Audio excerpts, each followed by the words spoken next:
Assalamualaikum warahmatullahi wabarakatuh. Perkenalkan, nama saya Dika Septian dari 11 MIPA 2. Saya di sini ingin mempresentasikan materi tentang konflik kekerasan dan perdamaian. Konflik didefinisikan sebagai percekcokan, perselisihan, tentangan. Jadi dapat disimpulkan bahwa konflik adalah sebuah kondisi saat ada dua atau lebih pandang, keinginan, kepercayaan, kepentingan, nilai, atau kebutuhan yang berbeda, berseberangan, tidak sejalan, atau tidak selaras. Konflik biasanya timbul dari adanya perbedaan dalam kehidupan seperti perbedaan fisik, kebudayaan, nilai, kepentingan, emosi, kebutuhan, atau pola-pola perilaku antar individu atau kelompok dalam masyarakat. Perbedaan dalam tersebut dapat memuncak menjadi konflik sosial saat sistem sosial masyarakatnya tidak dapat mengakomodasi perbedaan yang dalam masyarakat tersebut. Pengertian konflik menurut para ahli yaitu Alo Liliweri, yang kedua Dimor. Penyebab konflik adalah konflik dapat terjadi karena beberapa hal. Beberapa diantaranya adalah sebagai berikut: adanya perbedaan sistem nilai dan sistem norma di antar kelompok sosial yang ada di masyarakat.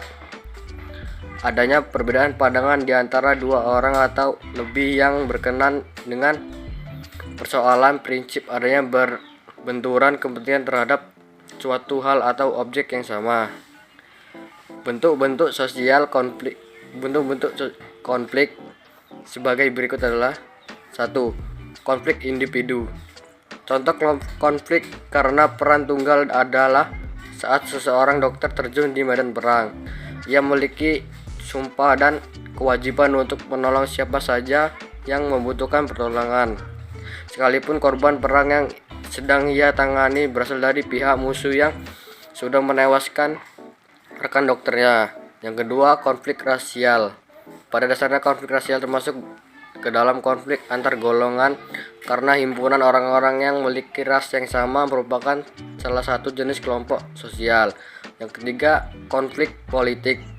Konflik politik ini terjadi karena ada dasarnya politik adalah seni mengelola kekuasaan, sehingga dalam konflik ini terjadi pertarungan yang berkutat mengenai siapa yang memperoleh sesuatu. Yang keempat, konflik internasional. Konflik internasional merupakan konflik yang melibatkan beberapa negara dikarenakan perbedaan kepentingan di antara negara-negara yang terlibat konflik. Kekerasan. Bentuk kekerasan meliputi perkataan, tindakan, sikap, dan berbagai struktur atau sistem yang dapat menyebabkan merusak pada diri seseorang, baik secara fisik atau mental. Kekerasan dibagi menjadi dua bentuk, yaitu kekerasan langsung atau direct violence dan kekerasan tidak langsung atau indirect violence. Contoh dari kekerasan langsung adalah tindakan mencelakai atau melukai orang dengan sengaja, membunuh atau memperkosa.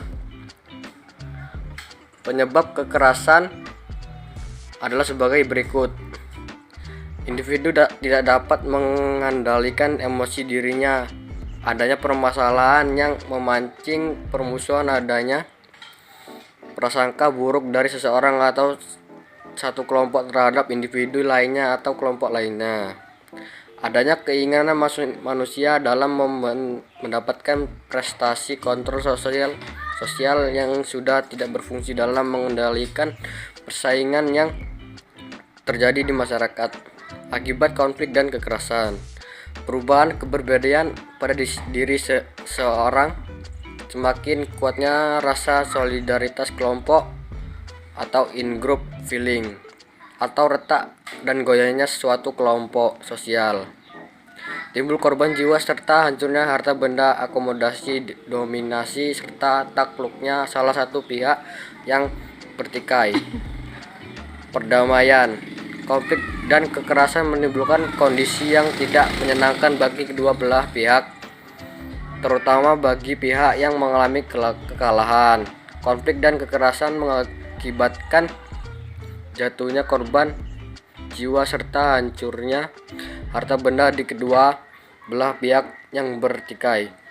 Oleh karena itu, perdamaian menjadi hal yang sangat penting dalam dinamika kehidupan sosial.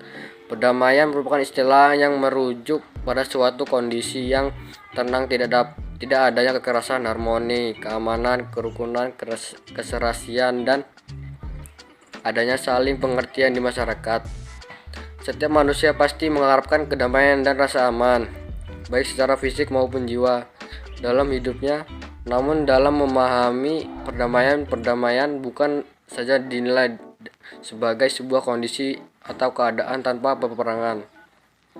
Perdamaian dapat terlihat melalui jalinan hubungan baik antar individu, antar kelompok, antar lembaga, atau antar negara yang mampu menghargai polaritas dalam masyarakat dan dunia, menghargai adanya keberagaman nilai, serta mendorong terjadinya pengembangan potensi manusia secara utuh. Sekian presentasi dari saya akhiri. Wassalamualaikum warahmatullahi wabarakatuh.